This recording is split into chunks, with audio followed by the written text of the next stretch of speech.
কালকের এই দিনটায়, এই জুমার দিনে আল্লাহ তাআলা সাইয়েদনা আদম আলাইহিস সালামকে তৈরি করেছে। সুবহানাল্লাহ। বিশ্বনবী বলেন, লাম্মা খালাকাল্লাহু আদামা ওয়া কানা তুলুহু 60 যিরাআন। আল্লাহ তাআলা যখন আদম আলাইহিস সালামকে তৈরি করলেন 60 হাত লম্বা করে তৈরি করলেন। সুবহানাল্লাহ। আর আমরাও যারা জান্নাতে ঢুকবো আমাদের আকৃতি থাকবে 60 হাত লম্বা। মজা করে সুবহানাল্লাহ পড়তে পারলেন না? সুবহানাল্লাহ। আল্লাহ সাইয়েদনা আদমকে তৈরি করলেন এই জুমার দিনে। আবার সাইয়েদনা আদম আলাইহিস সালামকে পৃথিবীর বুকে তিনি পাঠিয়ে দিয়েছিলেন এই জুমার দিনে। সুবহানাল্লাহ। কুল নাহবিতু মিনহা জামিআ, ও Adam, go down with your wife, তোমার স্ত্রী হাওয়াকে নিয়ে পৃথিবীতে নামো। সাইয়েদনা আদম আলাইহিস সালামকে আল্লাহ তাআলা পাঠিয়েছিলেন শ্রীলঙ্কার একটা পাহাড়ে, অ্যাডামস পিক। ওখানে ঐতিহাসিকভাবে প্রমাণিত, এটা হাদিসে নেই, কুতুবুত তারিখে এসেছে। শ্রীলঙ্কায় একটা পাহাড় আছে, কলম্বো থেকে অনেক দূর। ওই পাহাড়ের চূড়ায় সাইয়েদনা আদম আলাইহিস সালামের ফুটপ্রিন্ট আছে। ফুটপ্রিন্ট মানে পায়ের ছাপ। সুবহানাল্লাহ পড়ো। সুবহানাল্লাহ। তো যেদিন আদম আলাইহিস সালামকে আল্লাহ ওখানে পাঠিয়ে দিয়েছিলেন ওই দিনটা ছিল জুমার দিন। সুবহানাল্লাহ নাই? সুবহানাল্লাহ। সুবহানাল্লাহ বাড়িতে যাই বলেন। সুবহানাল্লাহ। চিল্লায় পড়েন আল্লাহু আকবার। আল্লাহু আকবার। এরপরে সাইয়েদনা আদমকে পাঠানো হলো শ্রীলঙ্কায়। সাইয়্যিদাতুনা হাওয়া আলাইহিস সালামকে পাঠিয়ে দেয়া হলো সৌদি আরবের জেদ্দা শহরে। আরবিতে জেদ্দা বা জাদ্দা মানে দাদি। জেদ্দাতুন বা জাদ্দাতুন মানে কি? দাদি। হাওয়া আলাইহিস সালাম আমাদের সবার দাদি, ঠিক কিনা? ওনার নামে এই শহরের নাম। বছরের পর বছর সাইয়েদনা আদম আলাইহিস সালাম এবং হাওয়া আলাইহিস সালাম আল্লাহর কাছে ক্ষমা চাইলেন, আল্লাহ ভুল করে নিষিদ্ধ গাছের ফল খেয়েছি, তুমি মাফ করে দাও। আল্লাহ বললেন, আদম, কয়েকটা কালিমা শিখিয়ে দেব, এই কালিমাগুলো পড়ে আমার কাছে দোয়া করো, আমি কবুল করে নিব। আল্লাহু আকবার। আল্লাহু আকবার। আল্লাহ শিখিয়ে দিলেন আর বললেন, আদম পড়ো, রাব্বানা যালামনা আনফুসানা ওয়া ইল্লাম তাগফির লানা ওয়া তারহামনা লানাকুনান্না মিনাল খাসিরিন। ও আল্লাহ, জুলুম করেছি নাফসের উপর, ভুল করেছি, অন্যায় করেছি, আপনি যদি ক্ষমা না করে দেন আমরা শেষ হয়ে যাব, আমরা হালাক হয়ে যাব, ক্ষতিগ্রস্তদের মধ্যে শামিল হয়ে যাব, ঠিক কিনা? আল্লাহ সাইয়েদনা আদম আলাইহিস সালামের তওবা কবুল করলেন। ওনার কাজ হচ্ছে তওবা কবুল করা, আমাদের কাজ গুনাহ করা, শয়তানের কাজ ওয়াসওয়াসা দেওয়া, আল্লাহর কাজ খালি মাফ করা। সুবহানাল্লাহ পড়বেন না? তাকাব্বালাল্লাহু তাওবাতা আদম ফি ইয়াউমিল জুমআহ। আল্লাহ যেদিন আদম আলাইহিস সালামের তাওবা যে কবুল করছেন, ঘোষণা দিয়েছেন, এই ঘোষণাটা ছিল জুমার দিনের ঘোষণা।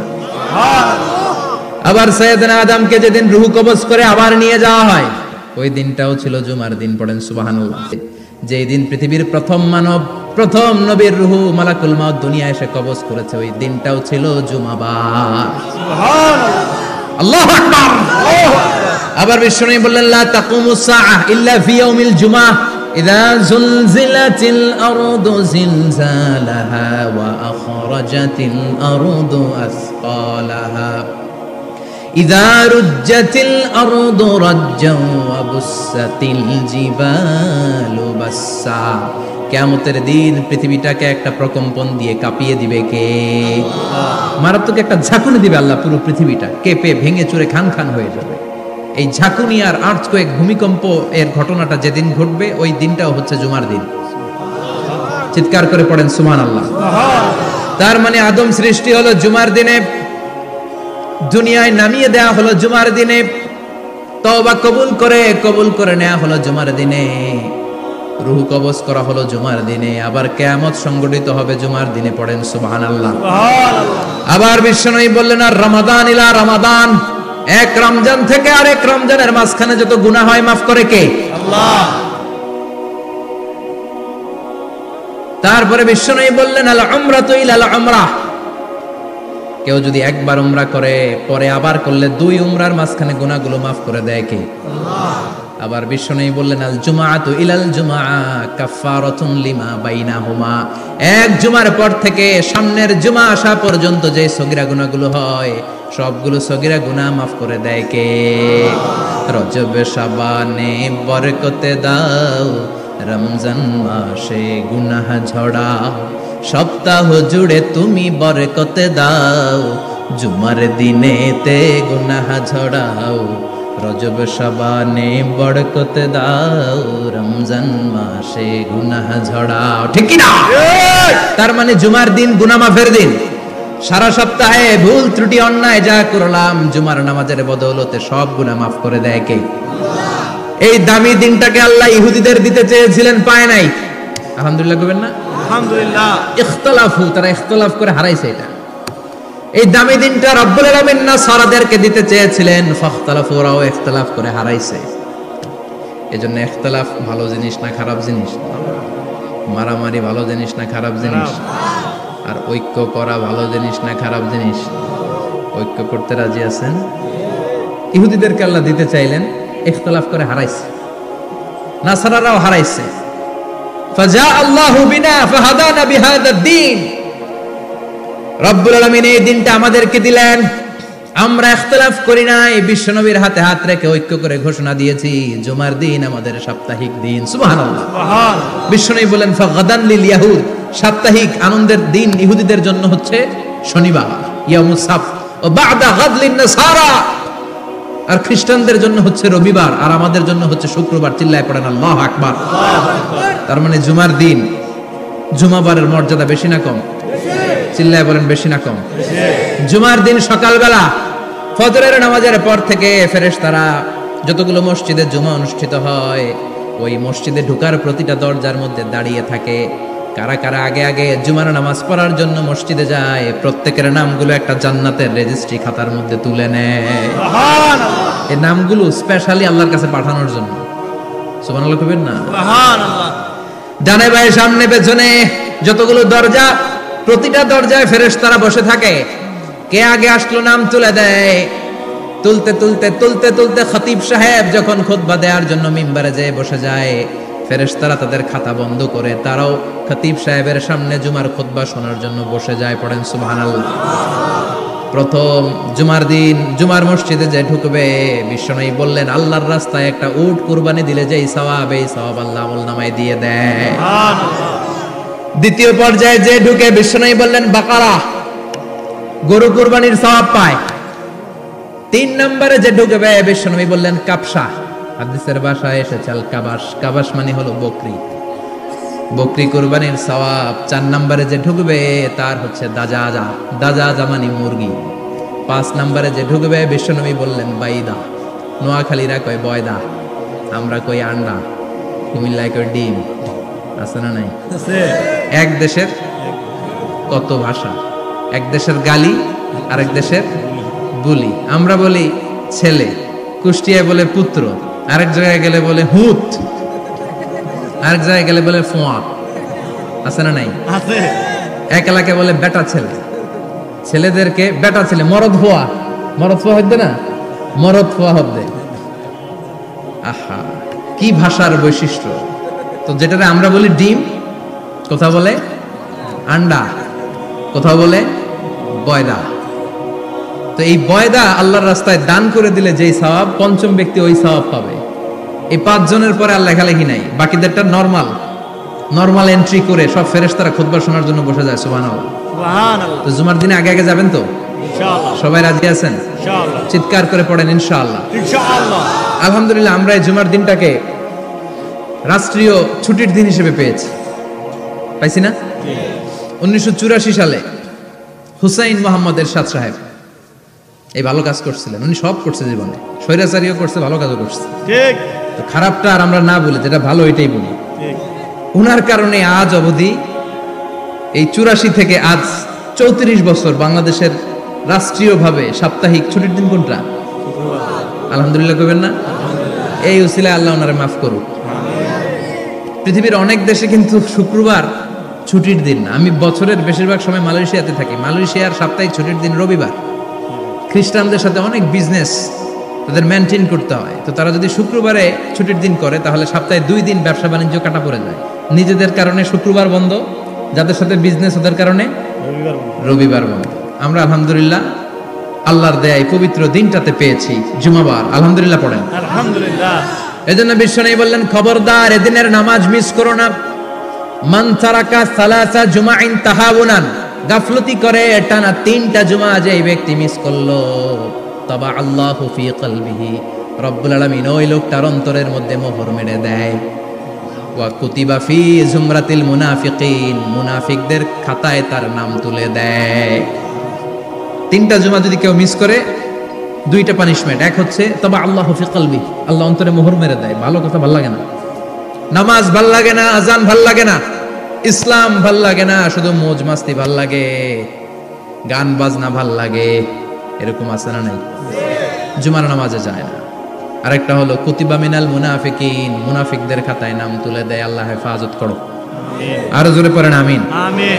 জুমার দিন আগে আগে মসজিদে আসবেন ইনশাআল্লাহ। সবাই রাজি? ইনশাআল্লাহ। আসেন, আল্লাহ জুমার ব্যাপারে কি ওয়াজ আমাদেরকে করলেন আমরা শুনি। শুনতে রাজি? আল্লাহ বললেন ইয়া আইয়ুহাল্লাযীনা আমানু ইযা নুদিয়া লিস-সালাতি মিন ইয়াউমিল জুমআতি ফাসআউ ইলা যিকরিল্লাহি ওয়া যারুল বাই', যালিকুম খায়রুল লাকুম ইন কুনতুম তা'লামুন। পড়েন না আল্লাহু আকবার।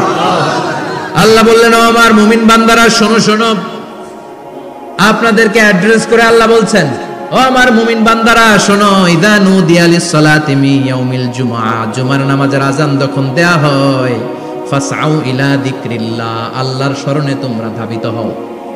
ওয়া যারুল বাই', কেনা বেচা বন্ধ করে দাও। যালিকুম খায়রুল লাকুম ইন কুনতুম তা'লামুন, এটাই তোমাদের জন্য কল্যাণ যদি তোমরা বুঝতে পারো। জুমার নামাজের আযান যখন হয়, ফাসআউ ইলা যিকরিল্লাহ, আল্লাহর স্মরণে তোমরা বের হয়ে যাও। আল্লাহু আকবার। ফাসআউ ইলা যিকরিল্লাহ ইযা নুদিয়া লিস-সালামি ইয়াউমিল জুমআ, জুমার নামাজের আযান যখন দেয়া হয় বের হয়ে যাও, তখন কোনো কাজ রাখা যাবে না। এই আযান দ্বারা উদ্দেশ্য হচ্ছে খতিব সাহেব খুতবা দেওয়ার জন্য মিম্বারে বসলে যে আযানটা দেয়া হয়, এই আযান। কথা বুঝতে পেরেছেন? কিন্তু দুর্ভাগ্যজনক হলে সত্য, আমাদের বাংলাদেশে এই আযানটা কেন যেন মুয়াজ্জিন ভাইরা ইমাম সাহেবের সামনে এসে আস্তে আস্তে দেয়, ছোট ছোট করে ইমাম সাহেবের মুখের উপরে দেয়, মাইকে দেয় না। এটা পাইছে কই? এটা যে কোত্থেকে ঢুকছে এক আল্লাহই ভালো জানে। আযান মানে অ্যানাউন্সমেন্ট। আযান মানে কি? কথা বলেন। অ্যানাউন্সমেন্ট কি জোরে হবে না আস্তে? তো সব আযান মাইকে এত সাউন্ড করে, এই আযানটা ইমাম সাহেবের মুখের সামনে এসে ছোট ছোট করে কেন দেয়? এটার কোনো দলিল আছে বলে আমার জানা নাই। এই আযানটাও মাইকে হতে হবে। আমি পৃথিবীর যত দেশ ঘুরেছি, অনেক বড় বড় মসজিদে আমি জুমার সালাত করেছি, সব জায়গায় মক্কাতুল মুকাররমা সহ মসজিদে নববী সহ সব জায়গায় খতিব সাহেব জুমার মিম্বারে বসার পরে যে আযানটা দেয়া হয়, এটাও অন্যান্য আযানের মতো মাইকে দেয়া হয়। আল্লাহ বললেন ইযা নুদিয়া লিস-সালামি ইয়াউমিল জুমআ, জুমার দিনে আযান যখন দেয়া হয়, এই আযান দ্বারা উদ্দেশ্য হচ্ছে খতিব বসলে যে আযান 12:30 12:15 দিকে যে আযান, এই আযান উদ্দেশ্য নয়। বিশ্বনবীর সময় এই 12:30 12:15 দিকে যে আযান ছিল, এটা ছিল না। বিশ্বনবীর সময় ছিল না, আবু বকরের সময় ছিল না, সাইয়েদনা ওমর ফারুকের সময় ছিল না। এটা চালু হয়েছে সাইয়েদনা উসমান যুন্নুরাইনের সময়। তখন মদিনাতে মানুষের সংখ্যা অনেক বেড়ে গিয়েছে, লোকজন আর জায়গা হয় না, মুসল্লিতে ঠাসাঠাসি। উনি ঘোষণা দিলেন সুকে জাওরা, জাওরা নামক বিশাল একটা বাজার আছে, ঘোষণা দিলেন এখন থেকে ওই জায়গায় জুমার নামাজ হবে। মানুষ যেন আগ থেকে প্রস্তুতি নিয়ে আসতে পারে, এজন্য জাওরা নামক বাজারে উনি আর একটা আযান দেওয়ার প্রচলন করলেন। সুবহানাল্লাহ। সেখান থেকে আজ অবধি আমরা এই অতিরিক্ত আযানটা দিয়ে থাকি। এটা নবীর সুন্নাত না, এটা সাহাবীর সুন্নাত। বিশ্বনবীর সুন্নাহ মেনে নেওয়া যেমনি আবশ্যক, 4 খলিফার থেকে পাওয়া সুন্নাতগুলো মেনে নেওয়া আবশ্যক। বিশ্বনবী বলেন আলাইকুম বিসুন্নতি ওয়া সুন্নাতিল খুলাফায়ে রাশিদিন আল মাহদিয়িন, আমার সুন্নাত ধরবা, হেদায়েত প্রাপ্ত 4 খলিফার সুন্নাত ধরবা। কেমনে ধরবা? ইক্ষু চিনেন? ইক্ষু না গেন্ডারি নাকি আখ না কুশাই? হ্যাঁ, আখ। কাঁচা আখ খায় কি করে? এই সামনের দাঁত দিয়ে ভাঙে না? সামনের দাঁত দিয়ে বলে ভাঙে,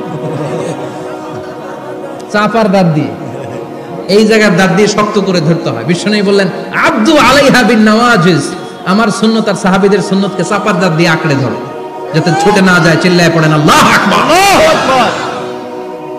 এটা সাইয়েদনা উসমানের সুন্নাত। বিশ্বনবী বললেন ইযা নুদিয়া লিস-সালাহ মিন ইয়াউমিল জুমআতি ফাসআউ ইলা যিকরিল্লাহ, জুমার দিনে আযান যখন দেয়া হয়, ফাসআউ ইলা যিকরিল্লাহ, আল্লাহর স্মরণের দিকে ধাবিত হও। দেরি করো না। দেরি করা যাবে না। আযান হইলে কোনো কাজ রাখবেন? কোনো ব্যস্ততা থাকবে? কাজ একটাই, জুমার নামাজ। চিল্লায় বলেন কাজ একটাই, সেটা কি? জুমার নামাজ। আল্লাহ বললেন ফাসআউ, ফাসআউ এর শাব্দিক অর্থ হচ্ছে দৌড়াও। আসলে কি? তো এই দৌড়াও দিয়ে আসলে দৌড়াও বোঝানো হয়নি, এটা দ্বারা বোঝানো হয়েছে আল মুবাদারা ওয়াল ইহতিমাম, ইম্পর্টেন্স দেয়া, এমফাসাইজ করা, গুরুত্বের সাথে আগে আগে প্রস্তুতি নাও। ফাসাও দ্বারা দৌড়ানো বোঝানো হয়নি, প্রমাণ কি? কারণ বিশ্বনবী দৌড়ে দৌড়ে নামাজে যেতে নিষেধ করেছেন। বিশ্বনবী বলেছেন ইদা উকিমাতিস সালাহ, মনোযোগ দিয়ে শুনেন, ইদা উকিমাতিস সালাতু ফালা তাতুহা তাসআউন ওয়া আতুহা তামশুন আলাইকুম বিসাকিনাহ ফামা আদরাকতুম ফাসাল্লু ওয়া মা ফাতাকুম ফাতিমু। যখন নামাজ শুরু হয়ে যায় দৌড়ে দৌড়ে যাবে না, তামশুন হেঁটে হেঁটে যাও, আলাইকুম বিসাকিনা ধীরে ধীরে যাও, ফামা আদরাকতুম ফাসাল্লু ইমাম সাহেবের সাথে যে যত রাকাত পাবা পড়বা, ওয়া মা ফাতাকুম ফাতিমু যেটা ছুটে যায় নিজে নিজে পড়ো, কবুল করে নেবে কে? আল্লাহ। কিন্তু দৌড়ে যায় নামাজ ধরা যাবে? খবরদার, ধীরস্থির ভাবে যাবেন। হাঁটার মধ্যে একটা গুরুত্ব দিয়ে তাড়াতাড়ি ধরতে চাবেন, কিন্তু দৌড়ে যাওয়া যাবে? নিষেধ করেছেন। অনেক মুসল্লিরা এটা করে।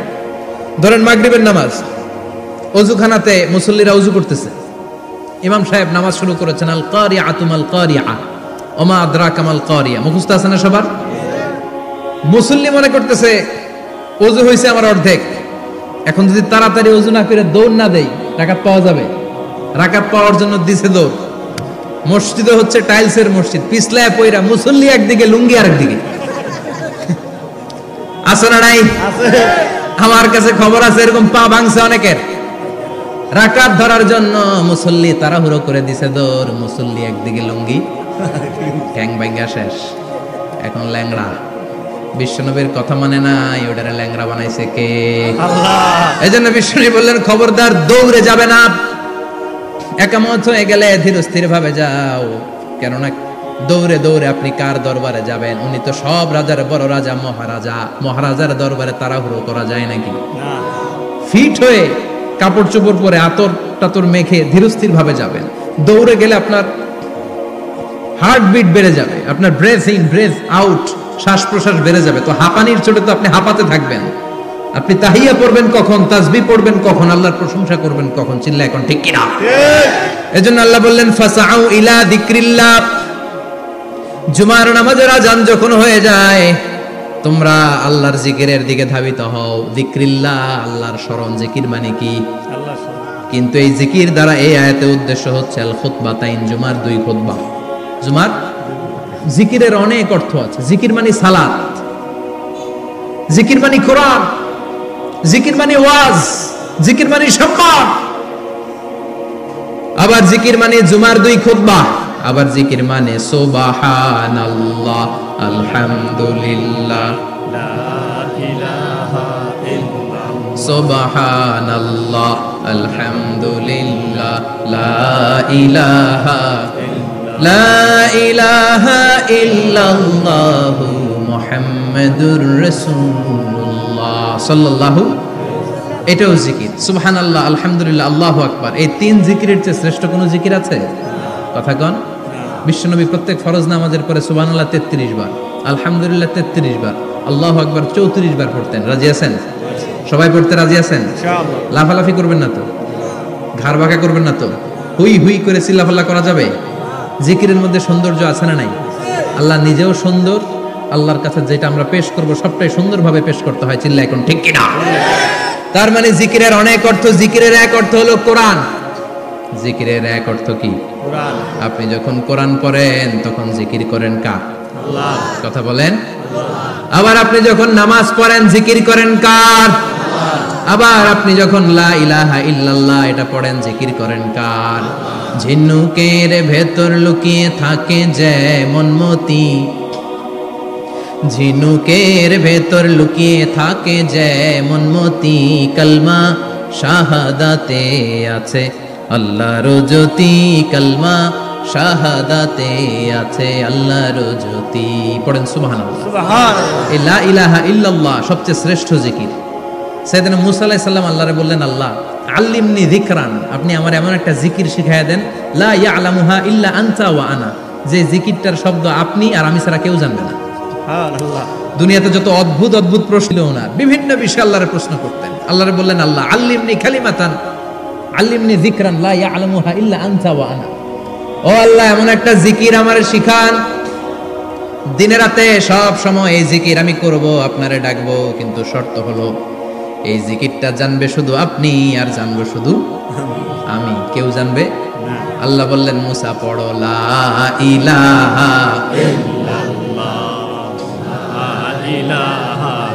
লা ইলাহা ইল্লাল্লাহু মুহাম্মাদুর রাসূলুল্লাহ সাল্লাল্লাহু। আল্লাহ বললেন মুসা পড়ো লা ইলাহা ইল্লাল্লাহ। মুসা আলাইহিস সালাম কয় মাবুদ এটা তো জাতীয় জিকির, সবাই জানে। জানেন জানে না লা ইলাহা ইল্লাল্লাহ এমন কেউ আছে? কথা কন, জানেন না আপনারা? কথা বলেন, জানেন না? মুসা আলাইহিস সালাম বললেন আল্লাহ এটা জাতীয় জিকির কইলেন কেন? আমি তো চাইছি এক্সট্রা অর্ডিনারি, অসাধারণ একটা জিকির, সুপারক্যালিফ্রাজিলিস্টিক এক্সপিয়ালিডোসাস, এক্সেলেন্ট একটা জিকির, আনপ্যারালাল, কারো কাছে নাই, শুধু আমি জানবো আর আমি পড়বো। আল্লাহ বললেন মুসা এই লা ইলাহাকে যদি এক পাল্লায় রেখে দাও, তামাম বিশ্ব, সাত আকাশ, সাত জমিনটারে তুলে যদি তুমি আরেক পাল্লায় রেখে দাও, লা রাজাহাত কাফাতু লা ইলাহা ইল্লাল্লাহ, মুহূর্তের মধ্যে লা ইলাহার পাল্লা ভারী হয়ে যাবে। ও মুসা তুমি যতই এক্সক্লুসিভ জিকির চাও, লা ইলাহার চেয়ে দামি জিকির আমার কাছে নাই। চিৎকার করে পড়তে হবে আল্লাহু আকবার। তার মানে নামাজ ও জিকির, কোরআন ও জিকির, এই যে আমরা ওয়াজ করতেছি এটাও কি কথা কন? বিশ্ব নবীর আল্লাহ বললেন ও নবী ফাদাক্কির ইন্নামা আনতা, ও নবী আপনি জিকির করেন মানে ওয়াজ করেন। ইন্নামা আনতা মুযাক্কির, ও নবী আপনি ওয়াজ করে শোনান। লাস্তা আলাইহিম বিমুসাইতির, আপনারে দারোগা বানিয়ে পাঠাই নাই, আপনি শুধু ওয়াজ করেন। কার কথা? চিল্লায় বলেন কার কথা? আল্লাহর। কিন্তু এইখানে জিকির দ্বারা উদ্দেশ্য হচ্ছে জুমার খুতবা। ফাসআউ ইলা যিকরিল্লাহ, আল্লাহর জিকিরের দিকে ধাবিত হও, এই জিকির দ্বারা উদ্দেশ্য হলো জুমার খুতবা। তার মানে জুমার খুতবা যে খতিব সাহেবরা দেন, এখানে মসজিদের খতিব আছেন কারা কারা দেখি একটু হাত তোলেন তো। 1 2 3 4 5 6 7 গুণে শেষ করা যাবে না, অনেক খতিব। আল্লাহ এই খতিবদেরকে তুমি কবুল করো, আর জোরে পড়েন আমিন। এই যে যিকরুল্লাহ, ফাসআউ ইলা যিকরিল্লাহ দ্বারা আল্লাহ তাআলা জুমার খুতবাকে বুঝিয়েছেন। কি বুঝিয়েছেন? মনোযোগ আপনাদের আছে না গেছে? শেষ করে দেই, অনেক রাত হয়েছে তো। ছোট্ট একটা দোয়া পড়ি, শেষ করব। আরো কয়েক মিনিট মনোযোগ থাকবে। তাকবীর দেন, লিল্লাহে তাকবীর। আরো জোরে দেন, লিল্লাহে তাকবীর। ফাসআউ ইলা যিকরিল্লাহ, আল্লাহর জিকিরের দিকে, আল্লাহর স্মরণের দিকে ধাবিত হও। এটা দ্বারা উদ্দেশ্য হচ্ছে জুমার খুতবা। আল্লাহ বুঝাতে চাইলেন জুমার খুতবা যাতে মিস হয়ে না যায়, এজন্য জুমার খুতবারে যেন যেন মনে করবেন না, এটা ওয়াজিব। জুমার নামাজ যেমনি ওয়াজিব, জুমার খুতবা দেওয়াও, কথা বলেন, জুমার খুতবা ওয়াজিব, শোনা ওয়াজিব, খুতবা দেওয়া ওয়াজিব। এই জন্য রব্বুল আলামিন জোহরের নামাজকে ফরজ করে দিয়েছেন 4 রাকাত। যেহেতু জোহরের নামাজের আগে পরে কোনো খুতবা নাই, জুমার দিন খুতবা আছে, তাই জুমার দিন 4 রাকাত থেকে কমিয়ে তিনি 2 রাকাত করে দিয়েছে। কি ব্যালেন্সড ইসলাম, কি ভারসাম্যপূর্ণ আমাদের জীবন বিধান। প্রতিদিন জোহরের সময় ফরজ কয় রাকাত, কিন্তু জুমার দিন ফরজ কয় রাকাত? 2 রাকাত কমাইলো কেন? খুতবা, সুবহানাল্লাহ কইবেন না? এজন্য জুমার খুতবাটা খতিব সাহেব যারা আছেন খুবই জরুরি। এটাকে খুব কনস্ট্রাকটিভ মুডে সমাজে তুলে ধরতে হবে, মানুষকে এডুকেট করতে হবে, ইনস্ট্রাক্ট করতে হবে। আপনাদের অনেক দায়িত্ব, you have huge responsibilities in your shoulder. আপনাদের অনেক দায়িত্ব। খতিব যারা, এটা ছোটখাটো কোনো রেসপন্সিবিলিটি নয়, এটা অনেক বড় দায়িত্ব।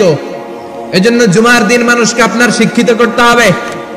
এই জুমার খুতবা, জুমার আলোচনার সাথে পৃথিবীর কোনো আলোচনার কোনো মিল নাই, কারণ জুমার আলোচনা সব সময় অন টাইম, একটা নির্ধারিত সময় হয়। পৃথিবীর অন্য কোনো আলোচনা নির্ধারিত সময় হয় নাকি? কথা কন।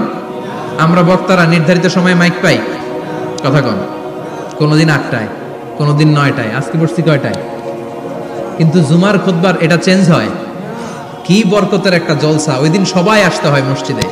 ফুল টাইম নামাজি এরা আসে, পার্ট টাইম নামাজি এরা আসে, বেনামাজি এরাও আসে, আস্তিক এরা আসে, নাস্তিক এরাও আসে, আওয়ামী লীগ আসে, বিএনপি আসে, জাতীয় পার্টি আসে, জামাত ইসলাম আসে, হেফাজতে ইসলাম আসে, তাবলীগের ভাইয়েরা আসে, পীরের মুরিদেরা আসে, সবাই আসে। তাহলে এটা জরুরি দিন না? তাফসির মাহফিলের সাথে জুমার একটা মৌলিক পার্থক্য হচ্ছে, তাফসির মাহফিল আমাদের ধরে রাখতে হয়। কি করতে হয়? ধরে না রাখলে শ্রোতা উঠে যায়। কিন্তু জুমার খুতবা কি ধরে রাখা লাগে? কথা কন, ওঠার সুযোগ আছে? কারণ সামনে কি জুমার নামাজ। সুবহানাল্লাহ কইবেন না? এটা অনেক জরুরি। এজন্য জুমার খুতবা যারা দেন এরা বিশ্বনবীর দায়িত্ব পালন করেন। আল্লাহু আকবার। বিশ্বনবীর মাদানী ইনিংস কয় বছরের? 10 বছর। বিশ্বনবীর মাদানী ইনিংস শুরু হয়েছে মসজিদে নববী তৈরি করার মধ্য দিয়ে। বিশ্বনবী মসজিদে নববী তৈরি করার পর মসজিদে নববীর খতিব হিসেবে দায়িত্ব নিলেন। সুবহানাল্লাহ। বিশ্বনবী একটা, দুইটা, পাঁচটা, 10টা না, মসজিদে নববীতেই 10 বছরের ইনিংসে 500টারও বেশি জুমার খুতবা দিয়েছেন। সুবহানাল্লাহ। বাড়িতে যায় বলেন কত খুতবা? 500রও বেশি খুতবা দিয়েছে। মদিনার সমাজটা এমনি জান্নাতি সমাজ হয় না। মদিনার সোসাইটিটাকে জান্নাতি সমাজ বানানোর জন্য বিশ্বনবীকে 500টা বক্তব্য দিতে হয়েছে। চিল্লায় পড়েন আল্লাহু আকবার। প্রতি সপ্তাহে যে আয়াতগুলো নাজিল হতো বিশ্বনবী এগুলো নিয়ে কথা বলতেন। এই সপ্তাহে যে সমস্ত আয়াতগুলো নাজিল হলো ওই আয়াতগুলো নিয়ে বিশ্বনবী জুমার দিন খুতবার মধ্যে কথা বলতেন। এই সপ্তাহের মধ্যে রাষ্ট্রীয় যত ক্রাইসিস আছে এই সমস্যাগুলো নিয়ে বলতেন। এই সপ্তাহে সমাজের মধ্যে বড় বড় যত ঘটনাগুলো ঘটে গেল এগুলো নিয়ে বিশ্বনবী জুমার দিন কথা বলতেন। সুবহানাল্লাহ। যেন খতিব যারা আছেন জুমার আলোচনাটা অনেক কনস্ট্রাকটিভ, ফ্রুটফুল হতে হবে, কোরআনের আলোকে হতে হবে। বিশ্বনবী জুমার খুতবা দিচ্ছেন, হঠাৎ বিশ্বনবী দেখলেন হাসান আর হুসাইন লাল দুইটা জামা পরে জুমার মসজিদের মধ্যে ঢুকে একবার কাতারের এইদিকে দৌড় মারে, আরেকবার ওইদিকে দৌড় মারে। ছোট বাচ্চাদের এরকম দৌড়াদৌড়ি আছে না নাই? রাজা মেয়ারও আছে। ছোট বাচ্চাদেরকে মসজিদে ঢুকতে দেন তো না বের করে দেন? বের করে দেয়। সর্বনাশ। বাচ্চাদেরকে মসজিদ থেকে বের করবেন না, কখনোই বের করবেন না। তুরস্কের বিভিন্ন মসজিদে বড় বড় ফেস্টুন দিয়ে লেখা থাকে তারাবির নামাজে, জামাতের নামাজে মুরব্বীরা যখন সামনে নামাজ পড়বে পিছন থেকে যদি ছোট বাচ্চাদের চিল্লা চিল্লি আর কিচির মিচির শব্দ শুনতে না পাওয়া যায় তাহলে ভবিষ্যৎ প্রজন্ম নিয়ে আপনারা চিন্তিত থাকুন। পিছনে যদি বাচ্চাদের হই হুল্লোড় না থাকে, চিল্লা ফাল্লা না থাকে, তার মানে নেক্সট জেনারেশন এগুলো মুসল্লি হবে না, এগুলো হবে ডাকাত। এজন্য এরা বিভিন্ন প্রজেক্ট চালু করেছে। 40 দিন টানা ফজরের নামাজ যে ছোট বাচ্চারা মসজিদে এসে পড়বে ওই প্রজেক্টের আওতা থেকে একটা করে সাইকেল দিয়ে দেওয়া হচ্ছে। সুবহানাল্লাহ কইবেন না? কুয়েতে আরেকটা প্রজেক্ট করছে, ফজরের নামাজে মুসল্লি নাই। কুয়েতের এই প্রজেক্ট হচ্ছে marriage project, second marriage project, দ্বিতীয় বিবাহ প্রকল্প। কি কাজ এই প্রকল্পের? তারা ঘোষণা দিল মসজিদে ফজরের সালাতে মুসল্লি পাওয়া যায় না, তো যারা যারা ফজরের নামাজে মসজিদে আসবে না, টাইমলি আসবে না, তাদেরকে মসজিদের টাকা দিয়ে মসজিদের অর্থায়নে দ্বিতীয় বিবাহের ব্যবস্থা করে দেওয়া হবে। এই ঘোষণা দেওয়ার পর থেকে ওই এলাকার কোনো মহিলার তাহাজ্জুদ মিস হয় না। ফজর তো অনেক দূরে, তাহাজ্জুদের সময় থেকে হাজবেন্ডের ডাকা শুরু করে মসজিদে যাও, তাড়াতাড়ি তাড়াতাড়ি কোথায় যাও, কারণ মসজিদে না গেলে দ্বিতীয় বিয়ে আছে না নাই? সুবহানাল্লাহ কইবেন না? What a project, what a project, কত চমৎকার প্রজেক্ট। এই প্রজেক্টগুলো নেওয়ার দরকার আছে না নাই? এজন্য ছোট বাচ্চাদেরকে মসজিদ থেকে তাড়িয়ে দেওয়া যাবে, এদেরকেও নিয়ে যান। এরা হাসতে খেলতে চলতে ফিরতে, আমি বাইরের যত জায়গায় তারাবি পড়েছি, অনেক দেশে তারাবি পড়েছি রামাদানে, ছোট বাচ্চারা পিছনে অনেক কিচির মিচির করে, হঠাৎ অ্যানাউন্সমেন্ট দেয় বাবা মারা ছেলে মেয়েদেরকে শান্ত করেন, কিছুক্ষণ শান্ত, 2 রাকাত পরে আবার চিল্লাচিল্লি, আছে না নাই? ওরা যদি না চিল্লায়, ওরা যদি লাফালাফি না করে, লাফালাফি কি 80 বছরের মুরব্বী করবে? কথা কয় না। মুরব্বী লাফালাফি করলে এটা মানাবে? ছোট বাচ্চারা লাফালাফি করবে, একজন আরেকজনের কামড় দিবে, কাঁচের গ্লাস ভাঙবে, এটাই পৃথিবীর সৌন্দর্য। চিল্লায় বলেন ঠিক কিনা? বিশ্বনবী একবার আসরের নামাজের সেজদা লম্বা করে দিলেন, সাহাবারা বললেন নবী নামাজের পরে ধরলেন অসুস্থ হয়ে গেলেন নাকি, অথবা কোরআনের আয়াত সেজদা অবস্থায় নাজিল হয়ে গেল নাকি? আসরের সেজদা তো এত লম্বা করতে কখনো দেখি নাই রে নবী।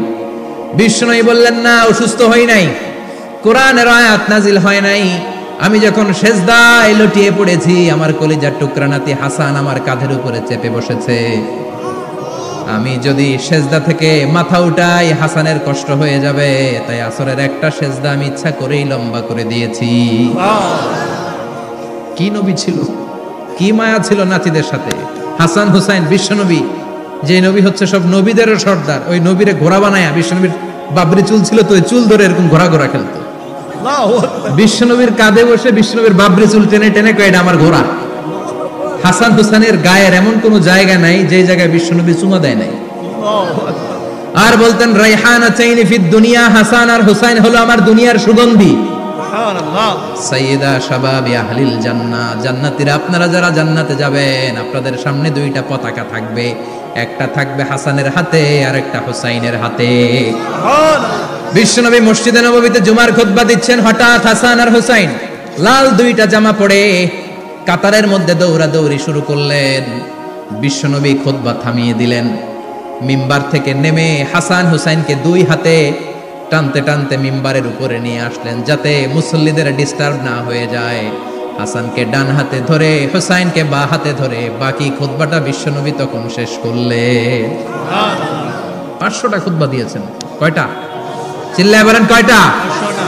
আবার বিশ্বনবী জুমার খুতবা দিতে দাঁড়ালেন। এক সাহাবী এসে বসে বলল, বিশ্বনবী বললেন কুম, দাঁড়াও। 2 রাকাত পড়ছো? সাহাবী কয় না, পড়ি না। বিশ্বনবী বললেন ইরকা।